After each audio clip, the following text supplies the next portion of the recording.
Hello everyone and welcome to another episode of Orthodox Bench with Boyan. I'm the Boyan in question, and today you'll hear another, well, it's not exactly a rant, but I am very opinionated about a certain subject.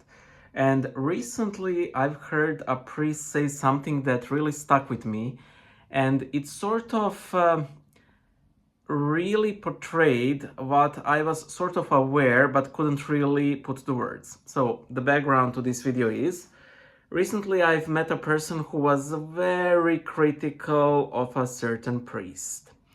I do not think that a lot of his, criticism were warranted, and indeed a lot of them were based on hearsay.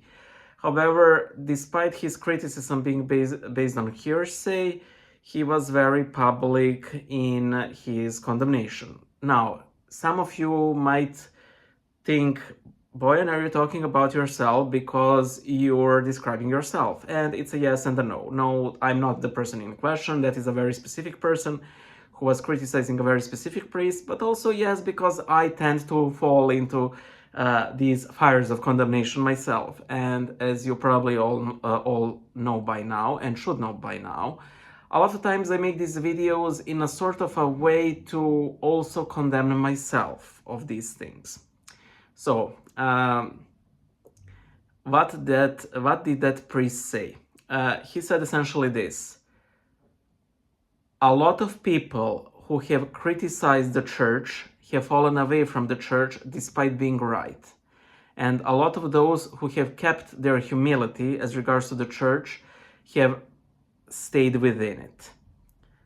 What was he trying to say? And I'm noticing the very exact same temptation when it comes to myself. When we start to criticize clergy, as I myself am wont to do, it becomes an inferno, a conflagration, It becomes this horrible forest fire, a firestorm that starts devouring everything. And I think that the major reason for this is that Satan really likes to latch on to these things. And it's rarely a one thing. For example, let us say that I criticize a clergyman for this or that.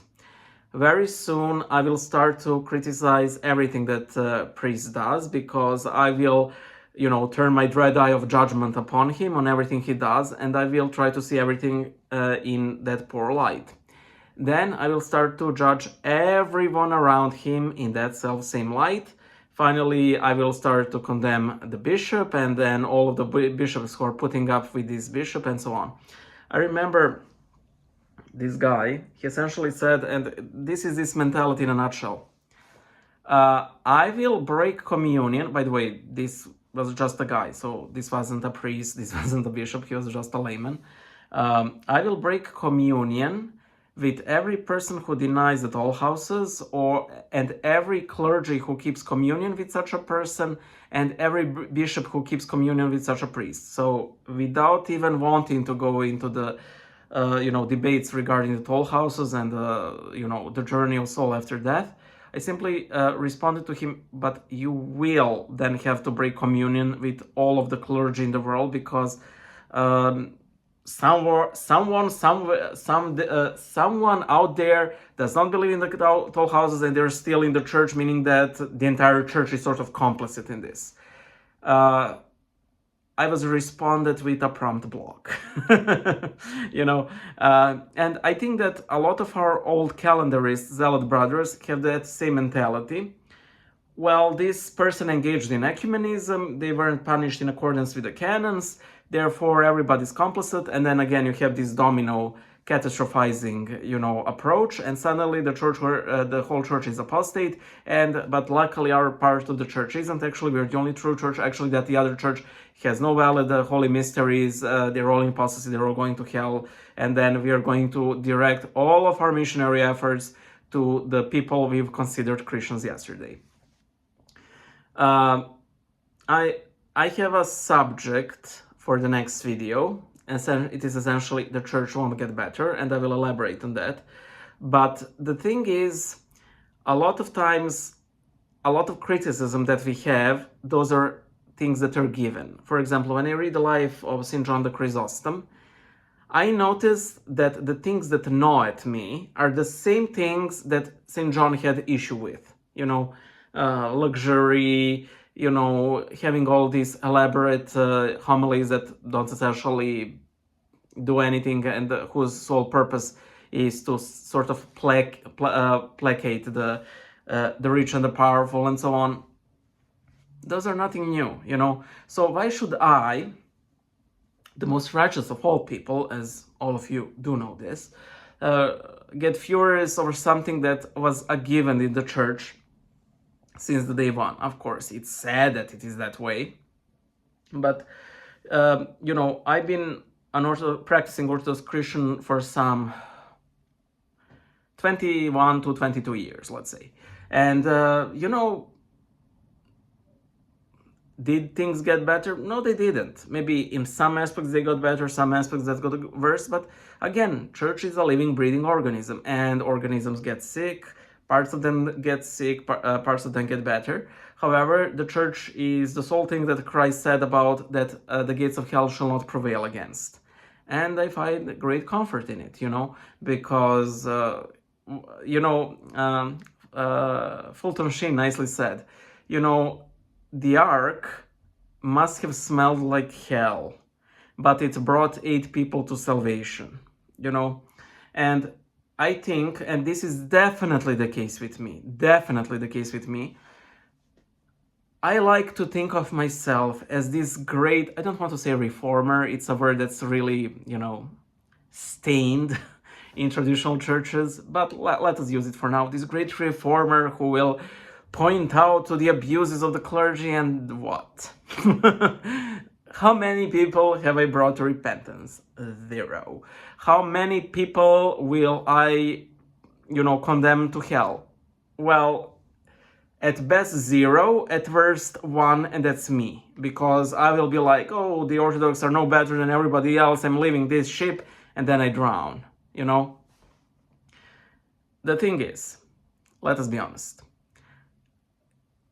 When we are a part of the church, we are forced to coexist with people that do not meet our high standards. These are people who, have different mentalities, different personalities. These are people who are of different races, classes, these are people who have different spirituality styles, and that's something I plan to make a video later on as well. And we're all sort of, forced to coexist. Why I don't rant about the people in my gym? Well, it's simple, because me being irate with people from my gym is something that lasts at best only during my training, and then even not at that, because the most annoying types get essentially sort of pushed out eventually. So I don't mind them as well, and I do not need to see them as part of my family, Atheists don't tend to complain a whole lot about other atheists, because, again, they don't tend to see themselves as this big part of family. That is not the case with the church. I am forced to, sort of forced, this is my free will, to live with people that I might dislike, and sadly on occasion hate. I'm not ashamed to admit it. I am ashamed that I hate them, but I'm not ashamed to admit it, because I'm bearing my wounds, because those are sins. Those are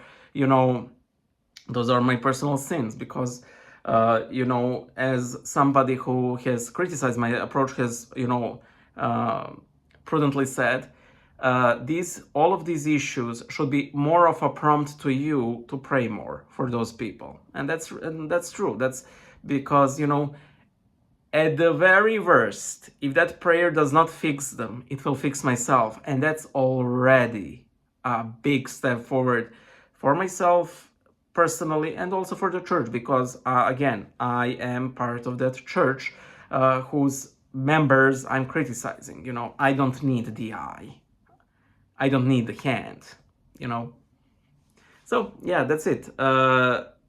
When we criticize the church, people of the church, which tend to be mostly clergy, but now increasingly so are online personalities. Very often, if not more than often, and I'm speaking from my first-hand experiences of how I act, it's more of a case of us trying to prove ourselves to the general audience, how great and mighty and pious we are, and how we can't stand to bear somebody bearing the false name of Christ. Whereas we might as well do the exact same by our, condemnation. So that's it. And see you guys soon. Bye.